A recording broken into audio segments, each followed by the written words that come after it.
welcome to Through the Eyes of Survivors Uncensored. We talk a lot about domestic violence as something that happens between romantic partners, husbands, wives, girlfriends, boyfriends, etc. But family violence doesn't always wear that kind of a face. Sometimes it shows up in the way people don't want to talk about. Sometimes it shows up as a son, a child, and that sometimes it shows up inside that home where help has been begged for and searched for and still never arrives in time. Today's case has gone viral not just because of who the victims were, but because it forces us to confront something deeply uncomfortable. What happens when severe mental illness or addiction, family proximity all collide and the system fails everyone involved? This episode is not about excusing violence. It's not about blaming mental illness. And it's certainly not about blaming the victims. This is about understanding familial homicide, what they call familicide, the realities of schizophrenia and violence risk associated with it, and the dangerous myth that families can love someone well enough to save them when the system refuses to step in. Because if we don't talk about this honestly, we can't help prevent it. This is Through the Eyes of Survivors Uncensored.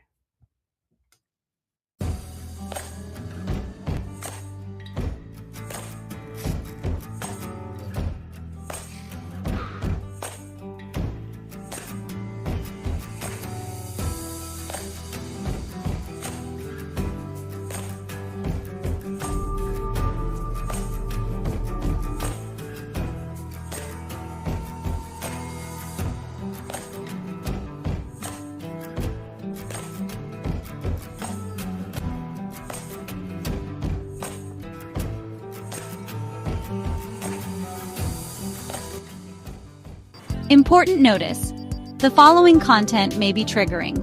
Viewer discretion is advised. All discussions are based on personal opinions and experiences. If you or someone you know needs help, please reach out to a local support organization. Well, we are back. I have the lovely Amanda with us for this episode of Uncensored. But real quick, we want to talk to you about our affiliates once again. So let's kind of switch them around in order this time around. I know you guys hear them every week, but the Self-Defense Keychain Store, we're proud to partner with them as an official affiliate. This is a woman and minority-based business that provides stylish, discreet self-defense tools. So please check them out. Use the code Break the Silence for your 10% off. Also, Opus Clips. We're thrilled to partner with Opus Clip. It's an AI-driven platform helping us turn powerful podcast moments into short, impactful clips. And it helps us here at Through the Eyes of Survivors amplify our voices and spread awareness across all our platforms. So if you want your content turned into scroll-stopping reels or shorts, try Opus Clip using our special link. And then lastly, of course, Truth Finder. It can really empower you in your journey towards safety and healing. It's a simple tool that helps you uncover public records and background information about people you may encounter in your life. Whether you're reconnecting with someone from your past or just want to ensure the people around you are trustworthy, Truth Finder provides you with the information you need to make informed decisions. Of course, here at Through the Eyes of Survivors, we're all about creating safe spaces and giving survivors the tools they need to reclaim their power. That's why we're excited to share Truth Finder with you. It's a tool that helps you take control of your own security and peace of mind. So try it out and support our podcast. Visit the link that is in the description and comments. And thank you for supporting our mission here at Break the Silence. So, Miss Amanda, what we're going to start talking about, which people have been talking about for what, a little over a week now, is the Rob Reiner case, which has brought, this topic of familicide up to the forefront in the public. So, you want to give a little bit of start us into some of the details on that?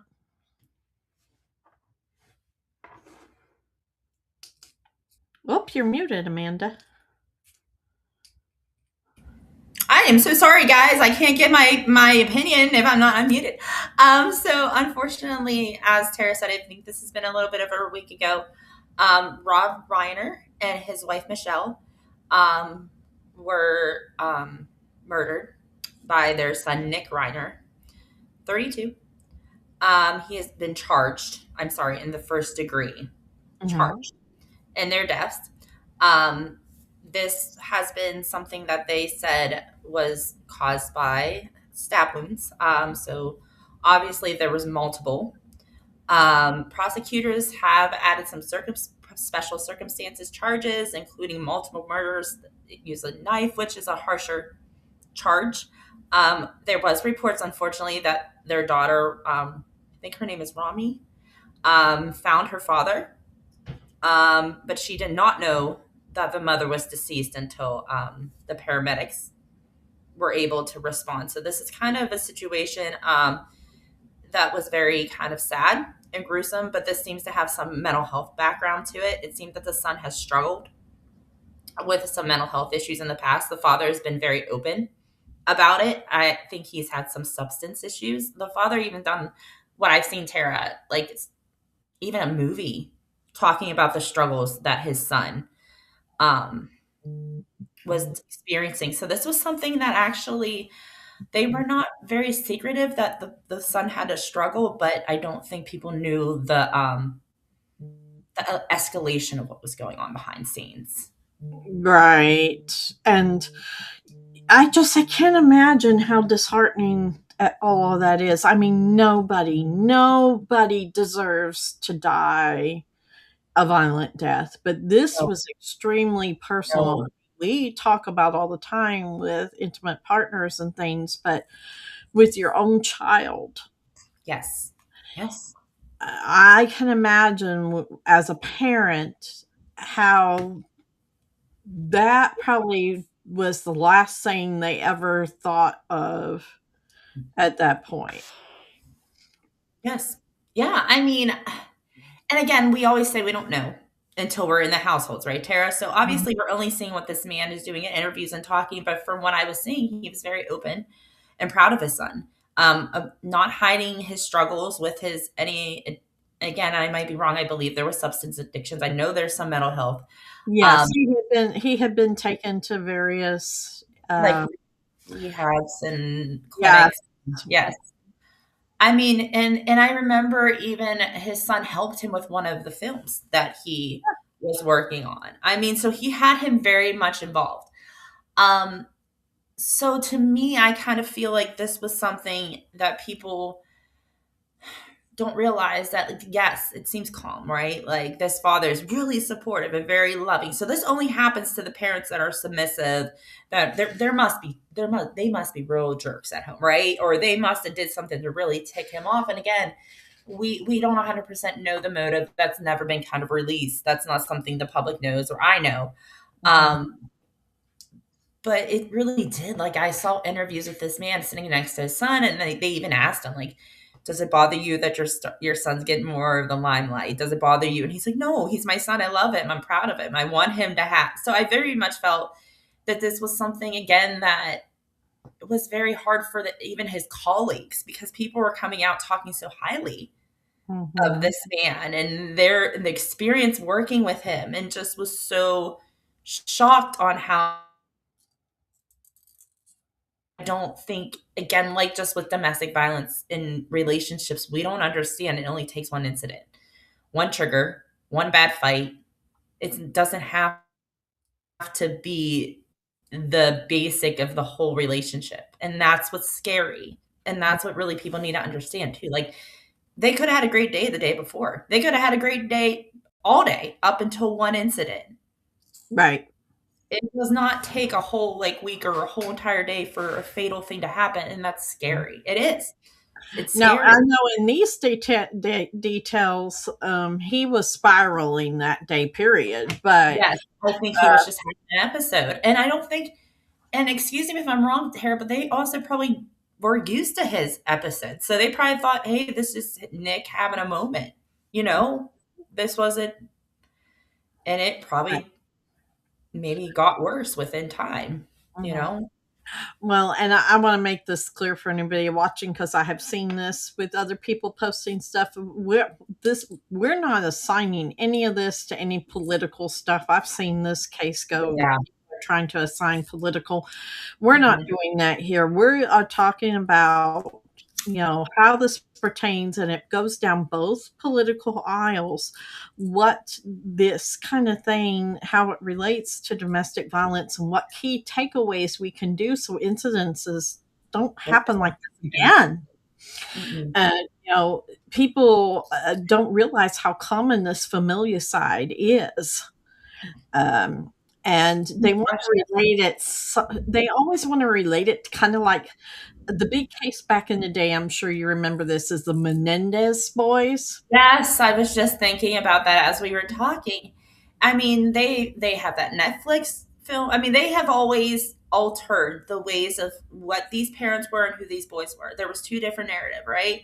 I Mhm. mean, it became a pulp culture Mhm. phenomenon where I had my 13-year-old talking about it, and I'm like, "Whoa, Right. I was like a baby when this happened. I was probably Yeah, a they want to toddler, relate it to these old." boys were abused in some way Right, by the like, parents and all of right, this. right, And yes, yes, really, in this particular one, see, that's the thing. This is where you can't label these things because in this particular case, it very much looks like his parents were very loving, very supportive, tried to get him help in every way possible, tried to de escalate him whenever they could, and still this has happened. Now, more may come out later, right.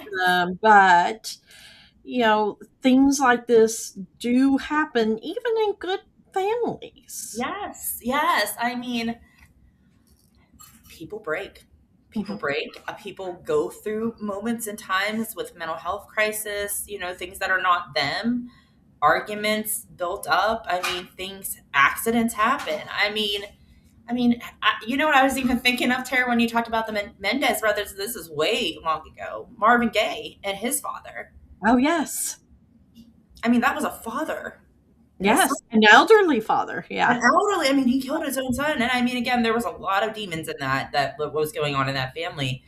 But I just remember I was younger when I heard about that case and me being like so taken back of how a father could do that. But then I started, like, the older I got and the more I realized and I read more about it, the years gone on, it was a lot of just the family violence and the demeanors. But we don't understand this is more, unfortunately, common than people talk about.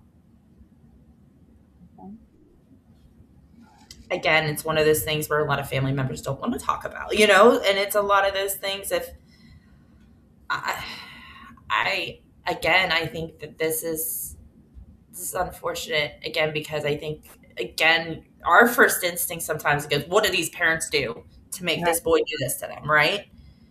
I just don't feel that in this case, and I could be wrong. Right? We both said something could come out later. I just don't. Yeah, I just other stuff can come out from what I could tell, what some of the details I have so far is his parents were attending a Christmas party, mhm. what, at Conan O'Brien's, I believe, Yes, and yes. he showed up uninvited. He did, and he made a little bit of a scene. Bystanders even said that they thought that maybe they should call the cops because of how, and it was said that Cohen O'Brien did not want that attention at his house, which celebrities don't. They don't. Because here's the thing, he's going to be on the front page of page 6. He's going to be on, like, they don't want to be involved.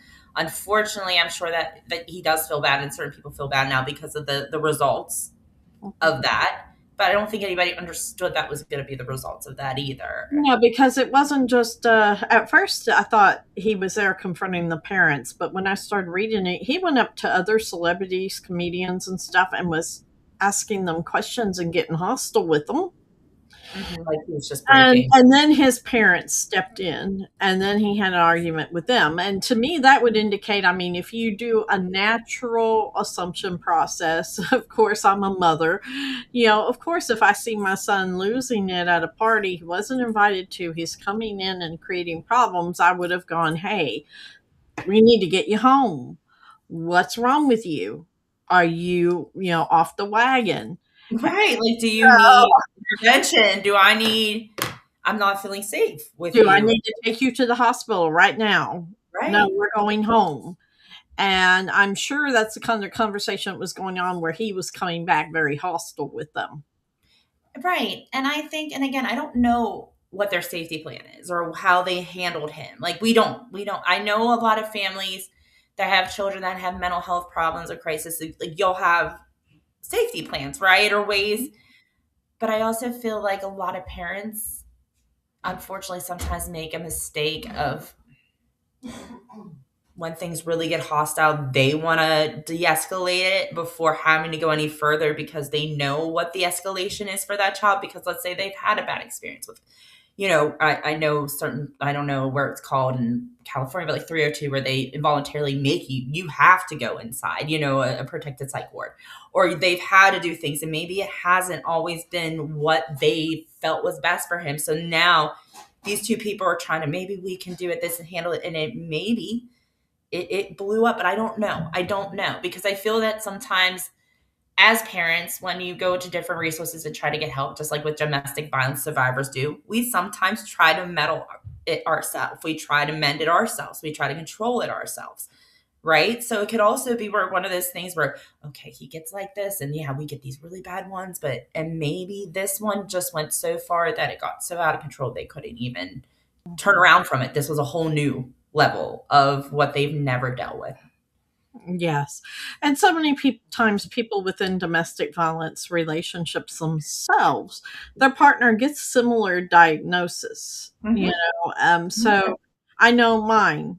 He had a diagnosis of course, they call it different things now, but what we were told at the time that he was manic depressive, bipolar with schizophrenic tendencies. And so when you are dealing with someone who has that kind of a mental illness and stuff, you want to really equate it in the beginning, especially when you first don't understand it, as this is something, give them some medicine, this can be cured. We can, because it's an illness. Yes. But on some levels, sometimes it can't be managed. It can't be contained, especially if they won't take their medication. Medication. Right. And Because that's what I know.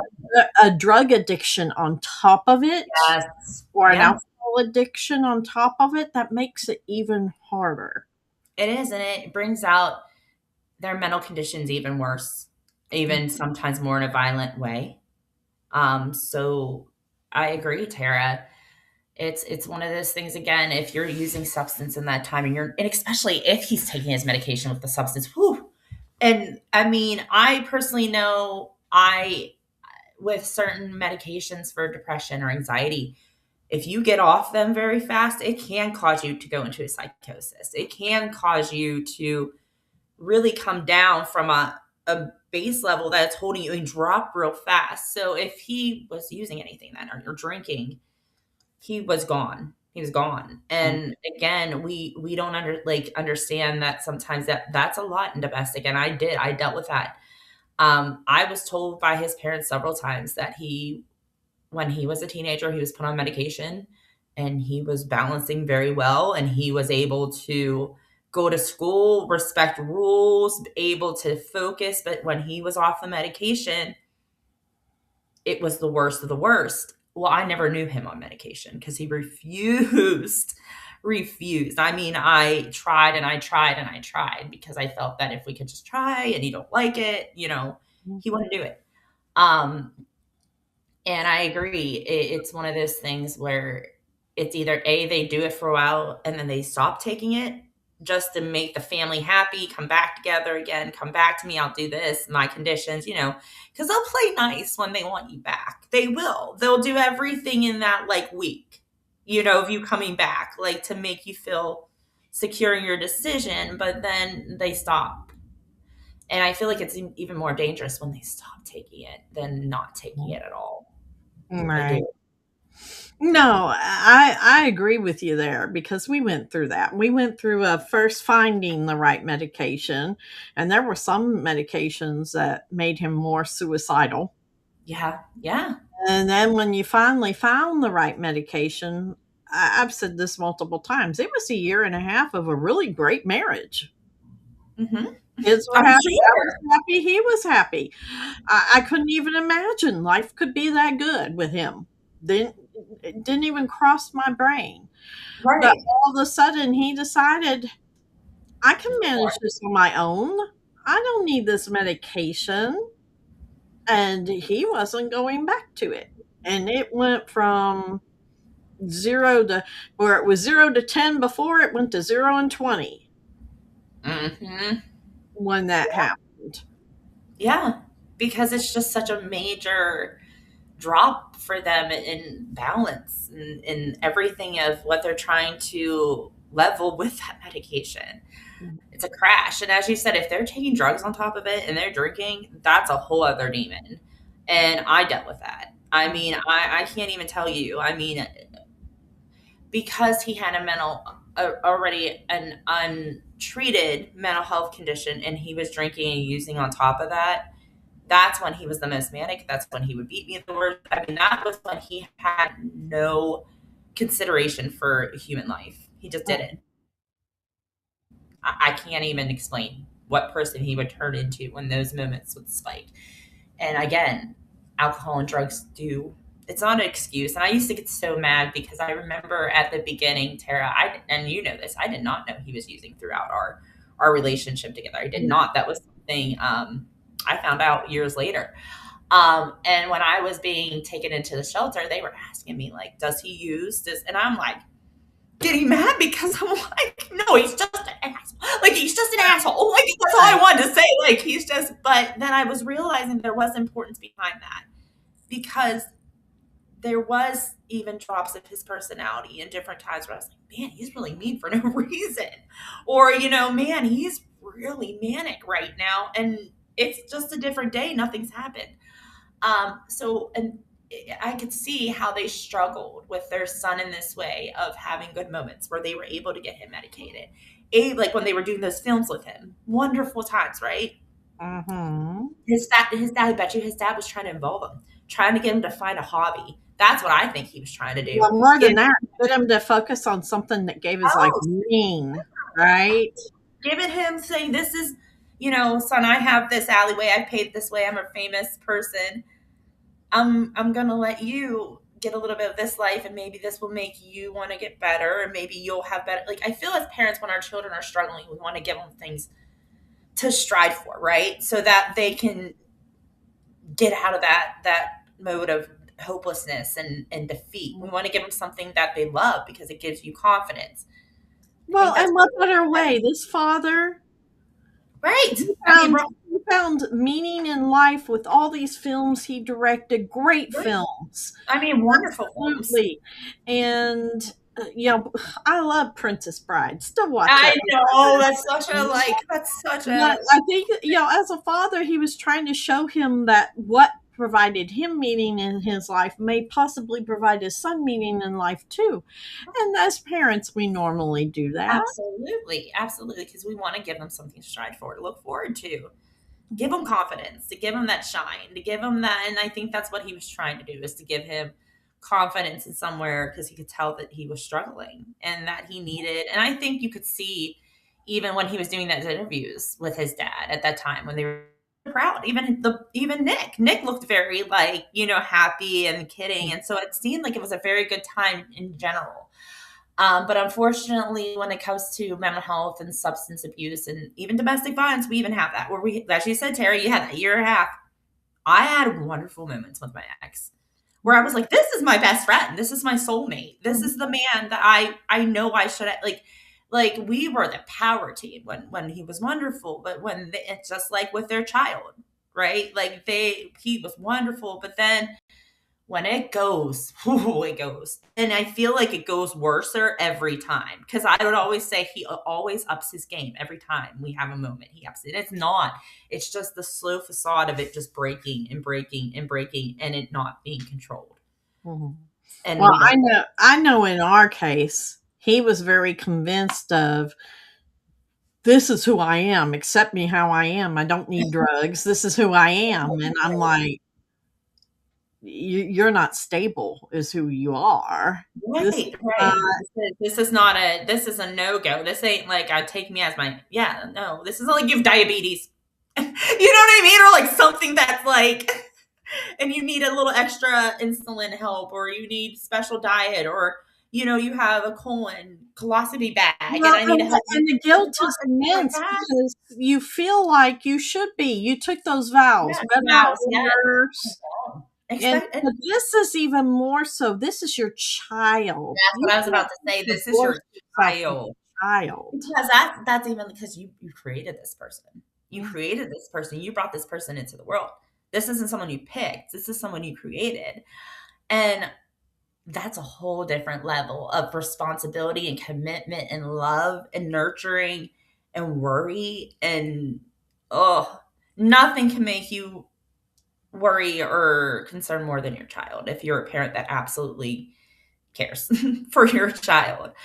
And I just saw it on this man's face. I mean, I really always like to believe I'm a good judge of character. I always don't believe what I see on social media or see in, interviews or videos, YouTube videos. But I just saw this pride when he was sitting next to his boy. And I could just tell this was a father who knew he had a son that was different, needed to be loved different, and tried for him. Um, does this mean that this child didn't love his parents? No. I think he did love his parents. I just think he struggled with demons that were beyond his comprehension of control for his wellness. He was struggling and he was spiraling. Um, Now, can we say that for domestic violence and relationships? No. It's different. I feel like we can't say, oh, well, he was struggling and he beat me really bad. And that's a whole other. So I don't want to compare that, because I really don't believe that. It's so much different when it's a child, though, as a spouse, but it's okay to have those boundaries if your child's beating you. It's okay to cut your Yeah, child it's off. okay to have those boundaries if you're a parent with a child who is out of It is. that Because I mean, there is such thing as child abuse, especially with adult children. country. I mean, and I think that's something that's not talked about a lot, but I have heard adult men and adult women talk to their mother and father so poorly that I was like, as a grown woman, like wanting to put myself on timeout just for witnessing that. Mhm. Uh, so, I mean, it doesn't even have to be your child physically hitting you. It could be verbally, keeping you away from family functions, grandchildren, um, things that are just not rightfully so. Not boundaries, not boundaries. There's a difference of like a parent boundary, There's a but difference when there's a type of mental illness or an addiction yeah, involved or both. yeah. Yes, absolutely. But So you I don't think, have to sit there and take that. I know, and from personal experience, my ex didn't stop with me. It was talked about in his family how he put his hands on his mom, his brother, his younger brother. So it wasn't it just, wasn't a secret who he was. Yeah, and their quote was, well, we know how his temper is. exactly. I heard that. Well, and they were so shocked when they found out he was hit. Like, why didn't you tell us he was hitting? But then his mother admitted to me that he took his fist up and cocked it in her face and held it Mhm. when he would get mad. And I'm like, he did that to me all the time. What are you talking about? Why are you, if he can do that to the woman that gave birth to him? Listen to me, ladies. I promise you, if I don't tell you anything today, if a man could get in his mother's face and scream, if he is okay with watching his mother cry, he doesn't even have to physically hit her, okay? So if you're looking for those big signs, start looking at the little first. If you are on a date with him, if you are dating and he is belittling, I don't care. calling his mom the B word, calling her, no.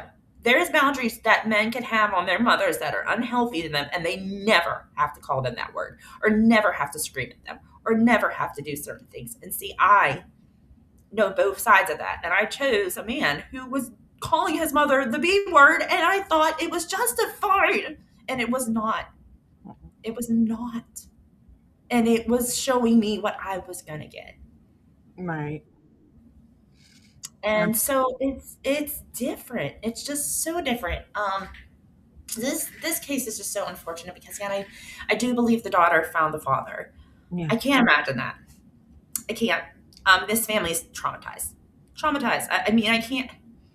Right before Christmas, I mean, like before the holidays, this was sudden. This wasn't like the father, mother were, I mean, again, this does remind me of the Mendez, but this was one child. This was one child.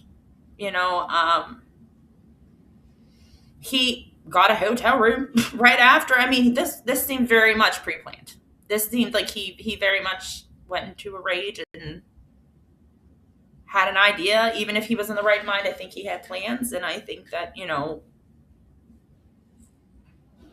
Yeah, it's so unfortunate. It is so unfortunate. It is. I just, and again, I did read about the whole thing at Conan O'Brien's house that night prior, and I'm sure that it is affecting some of the people that yeah, they just saw him hours prior.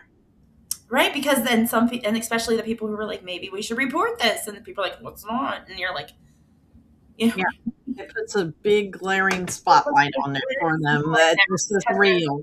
Right, because there's two people gone. I'm sure there's that, like, what if? And I think that's the one thing that we also have to realize in domestic violence. You don't have to be the direct person in the middle. Like, they're not going to report you to the person that calls. Like, I think people are always scared of getting in the middle. They're afraid of retaliation. They're afraid of having to go to court. They're afraid of certain things. It's a private family matter. Let them handle it. Mm-hmm. Yeah, like, I don't want this up here. I don't need the media up here. He just needs to leave. Let the kids security to get him out, or maybe the parents were trying to de-escalate him to get out. And I think that's what they were trying to do, especially in big social settings, right? Like, that's embarrassing to have the cops show up on someone that's a big producer and has a child. They're throwing a fit that's an adult, and you're there with your wife, and all these people know you. Like, this isn't someone that was not well known. So I think they were, as parents, again, really trying to de-escalate, but did not understand what they were getting into that night. And I think it probably made him mad even more that they de-escalated him in that area. He just was not right in that time. So no, absolutely. I think this is a good place to take our mid-roll break. We wanted to let you know that we are looking for volunteers here at Break the Silence. So if you've ever thought about volunteering, using your time to help domestic violence victims and would like to be a part of our team, we would love to have you. We're going to play a video clip on it, and we'll be right back in a minute. At BTSADV, every survivor deserves to feel seen, supported, and safe. But we can't do this work alone. When you volunteer with BTSADV, you're not just giving your time, you're giving hope. Hope to survivors rebuilding their lives. Hope to children who've lost a parent to domestic violence. Hope to families healing after trauma. We have volunteer opportunities for every skill set. Support line volunteers who answer calls with compassion. Graphics creators who build our educational posts and campaigns.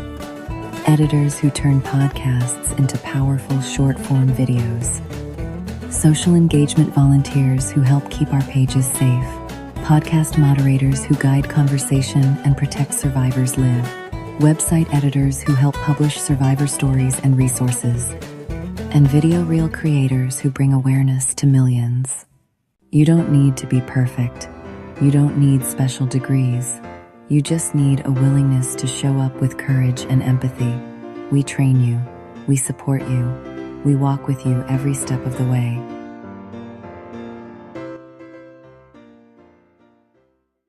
If you've ever wanted to make a difference, if you've ever said, I wish I could help, this is your moment.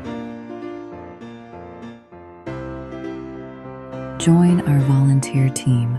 Stand with survivors. Be part of something life-changing. BTS ADV, where survivors find connection, support, and hope. At BTS ADV. All right, we are back and we're talking about familicide and mental illness and the struggles of that within domestic violence. Now, I know, just to be clear for other people out there, they may not think familicide is related to domestic violence, but experts do say that it is. It's um, the killing of a close family member or relative, usually by your child. Now, it's distinct from intimate partner violence because of that, but it falls under that broader umbrella of family violence. And usually in these cases, it has the patterns like we've been talking about earlier, right, Amanda? The longstanding mental health struggles, substance abuse, dependency on their parents, escalating paranoia, rages, delusions, which Nick seemed to have all those. But um, it's something that people just don't like to think about or talk about that often. No, no. I mean, I think, again, like in this case, his parents did great, but I think there's some other people that like to keep this very hush hush, don't want other people outside the media, or even not even a famous person's case, but just you just don't want other people knowing that your child is struggling, has this mental health crisis. From what I read, that Nick just actually got a schizophrenic mental diagnosis and just was put on some medication and was switched a little bit during this time as we were speaking about. So again, I feel like,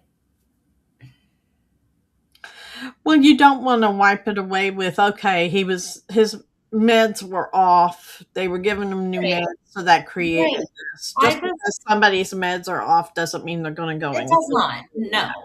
No, no, no, no, no. And that's where I want to get on this too. Like, I understand that this can take you into psychosis. This can take you into certain things. But that does not mean that that's always going to end in these behaviors.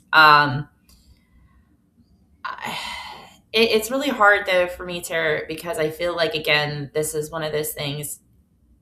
It's You don't want to continue to not hold the person accountable for their actions and continue to look at, okay, well, this is what made them do this. Like, obviously this person was struggling beyond just like the change of the medication and the change of, like, certain things, or being mad at whatever he was mad about.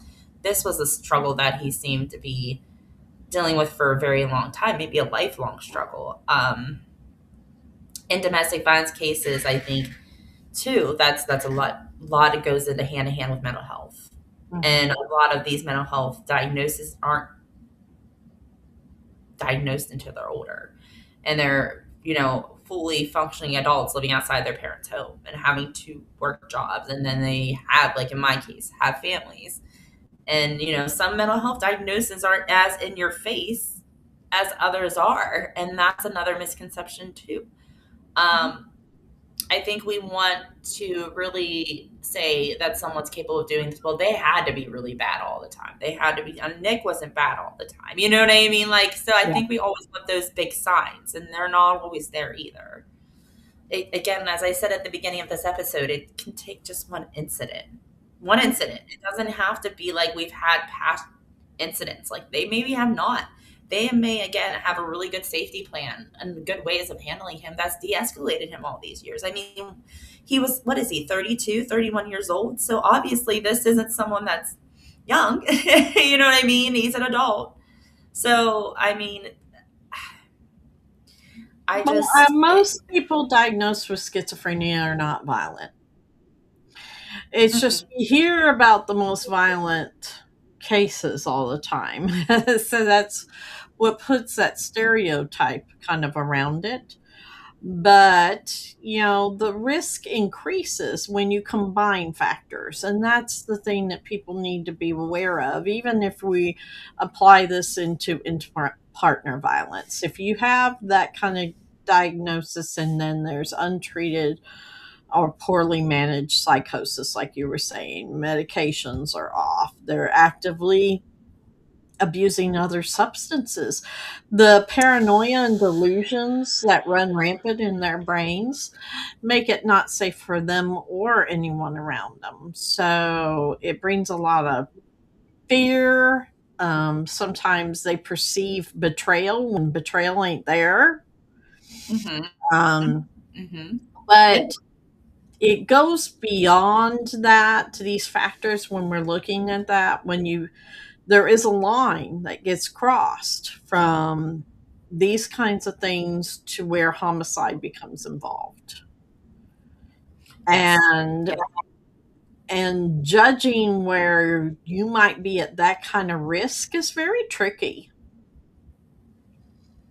Oh yeah. Oh yeah. I think that,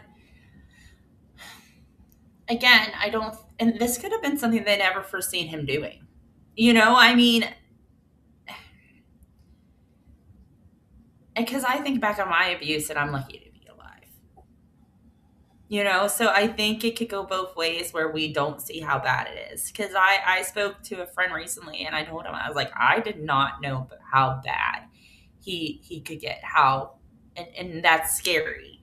Because in that time when I spent this years with this man, over a decade, I never thought he was that bad until it was done. And I'm lucky for that and blessed for that, but these parents were not. So we don't know if, again, they even knew he was capable of something to this extent. Well, when they're in that state of paranoia and they're having that psychosis run through, they really believe, especially with schizophrenia, they really believe what they're experiencing is happening to them. They absolutely believe that. And it may not even be real, may not Well, even it might not even be the person they're seeing, and that's another thing that happens too.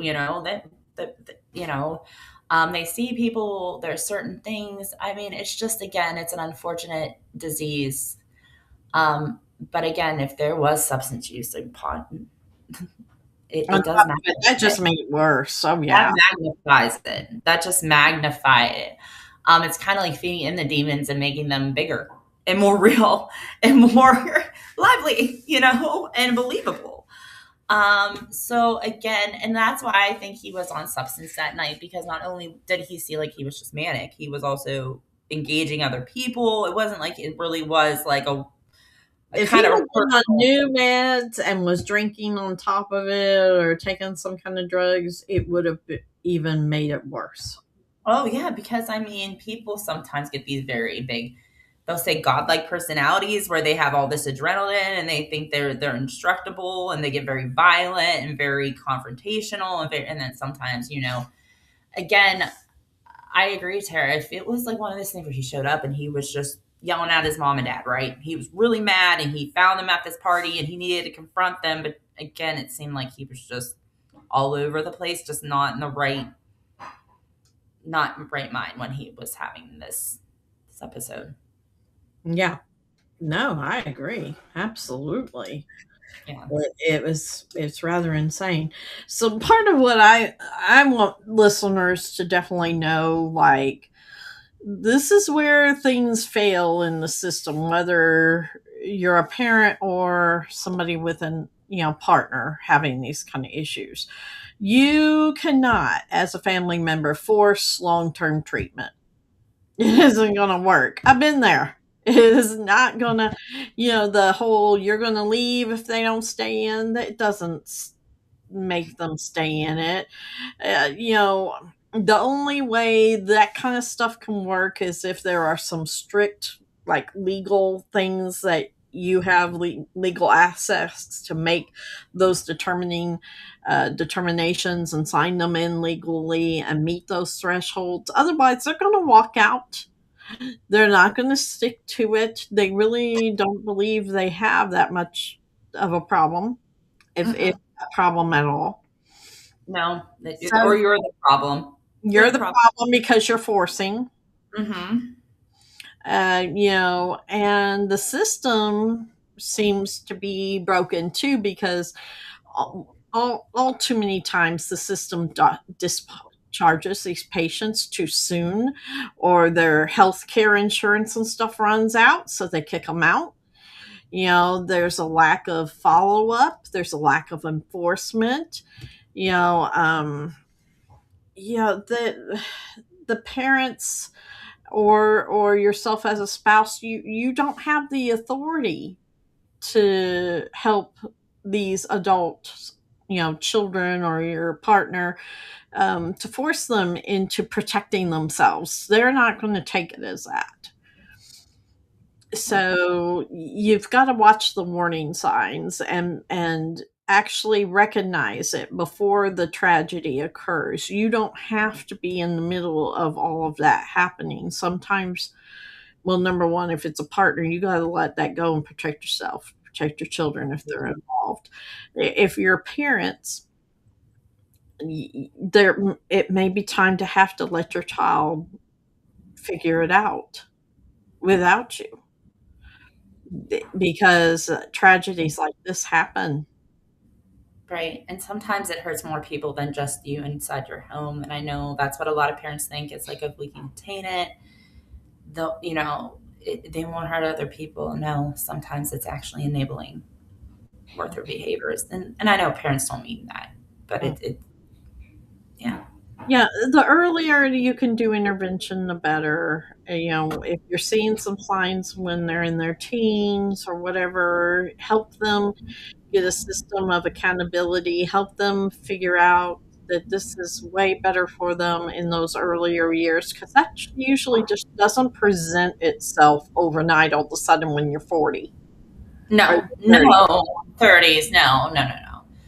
This was something, and they said that he has struggled from his teen years with substance and so if he struggled with substance and drug use problems from the time he was teens, I'm sure that's where sometimes mental health diagnoses get overlapped because of the use of drugs and alcoholism. They're not catching the signs. They're going, oh, well, he's just always high, or he's drunk again. And that happens a lot too, unfortunately. We sometimes overlook mental health crises when people have addiction problems. Right. And unfortunately, as a survivor, I'll just say from my experience, and I think you would agree with me, when you come out of that and you've had children with abusers, you worry about your children having those next characteristics. I mean, my gosh, yeah, that's my to this, your biggest fear.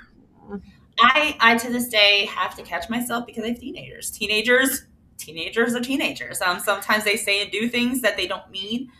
I have a son who's going to be 13 in 2 months, and the hormones are really hormoning right now. So sometimes he gets upset, sometimes he gets angry, and I have to remind myself that this is not, this is his hormone. This isn't a violent, because he's upset, but it's and he's the sweetest boy. I've never saw this boy hurt or smash or do anything of what his father has presented. But it's such a common fear. So don't feel bad if your mother even looking at that sometimes sideways going, should I be concerned? Because they've seen so much, but not only if your children seen so much, you're afraid of the genetics, right? Or just the passing down of that mental health crisis that you watched your partner have. I think what I have, because I know my daughter struggles in ways that my ex struggled. And what I've found is if we're a different parent than what they were parented, that makes a difference. I'm not saying I'm a better parent. I'm not saying, but I think that if we did, a little bit better with our. Yeah. Don't think your children don't feel it. Because now that mine is an adult, she has several times as an adult gone, Mom, don't you think over all these years I haven't questioned certain things I've done as to whether or not I'm becoming like him? Mm-hmm. They struggle. And they struggle. Because a child's identity is wrapped up a lot of times in their parents. And, I think, and I hate when they have moments and they're like, I don't want to be like him. Well, you're not, you're not. you have traits because that is your father. You have a DNA, but you are not. That you can make different decisions of what to do with those feelings and those behaviors than what he chose. And those are the difference. It's okay to yell. It's okay to get mad. It's okay to sometimes to have moments not know what to do with those feelings. But just the trajectory of your life, the way that you're going to continue, and that's why I always have to remind them, like, it's the difference of how you're going to go forward with how you feel and the way you act. Because we all do it. We always have a joke like, I sound like my mother. Like, you know what I mean? Like, you always. So I think even I heard my mother's voice just come out of my mouth. Oh Lord, yeah. And I know I do it. Sometimes I'll go, oh, you'll go, oh, I just sounded like my mom. So it's normal, even when your father is not a great father, to have some of his traits because that is your parent. And I do feel that's the double-sided sword for children because, again, right, you hear kids at school going, oh, I'm just like my dad, he's a mechanic, or I'm just like my dad. But if you have a father who's in jail, or a father who's an abuser, or a mother who's an abuser, or anything in those sorts of either way, it's hard for children to have that identity, and they start having identity crises because, here's my mom. She's a good person. I loved her. I watched her get beaten for all these years. But then I have this father who I also love, but he also hurt the mother I love. And, so it's a very big, even I said to my daughter the other day, she was crying.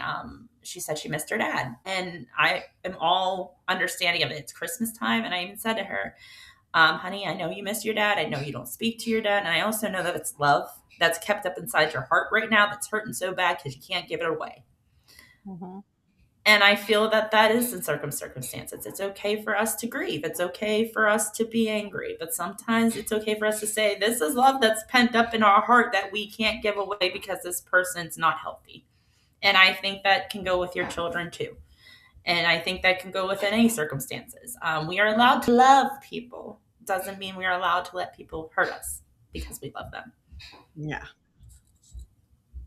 Yeah, absolutely. I think that's a good note to end this episode with. Yes, absolutely. So, out there is one thing we want listeners to take away from this episode. It would be mental illness does not equate violence. That's not what we were trying to say in this, but no, absolutely not. Ignoring those warning signs do not equal compassion either.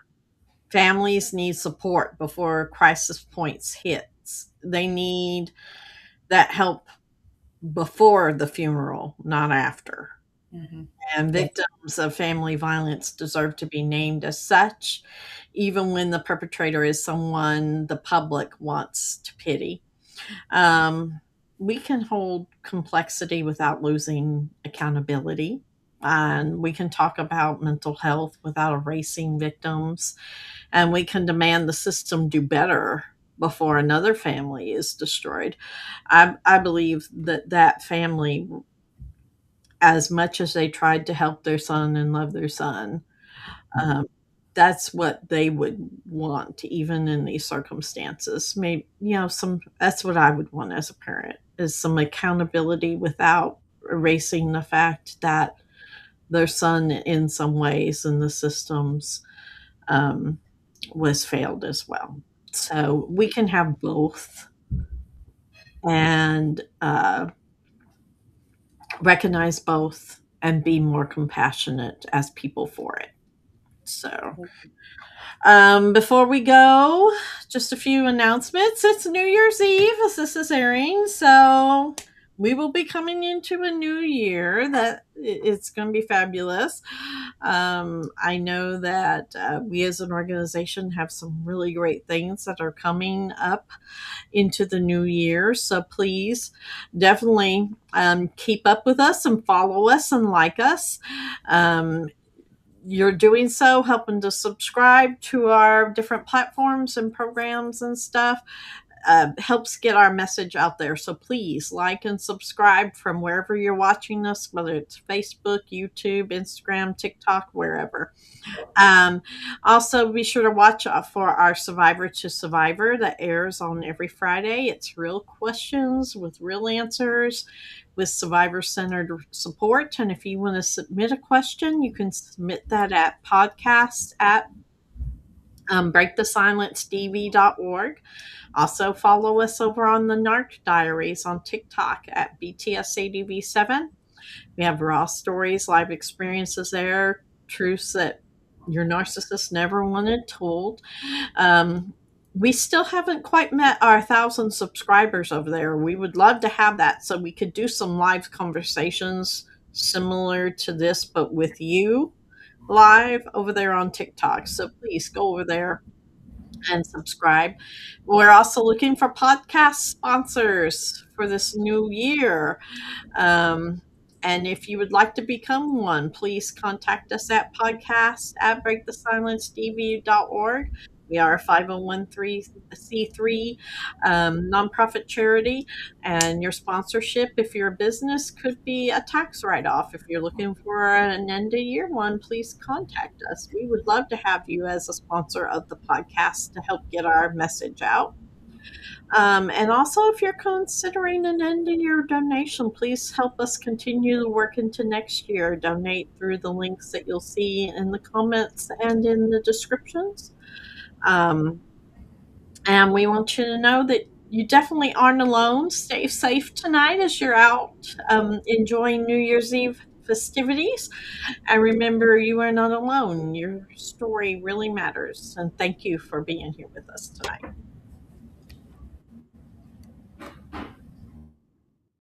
We hope you're enjoying this episode of Through the Eyes of Survivors. We wanted to pause for a moment and let you know that Through the Eyes of Survivors has a shop now open. And this is a great way for you to not only help survivors of domestic violence, but also let everyone know that you will not be silent about this important cause. From t-shirts to bags to coffee mugs, we have so much to choose from. To grab your swag, head to our store at breakthesilencedv.org. That's store.breakthesilencedv.org. We can't say enough about how much we appreciate all that the community does to help support us and this organization. So we hope you've enjoyed this episode and continue to subscribe to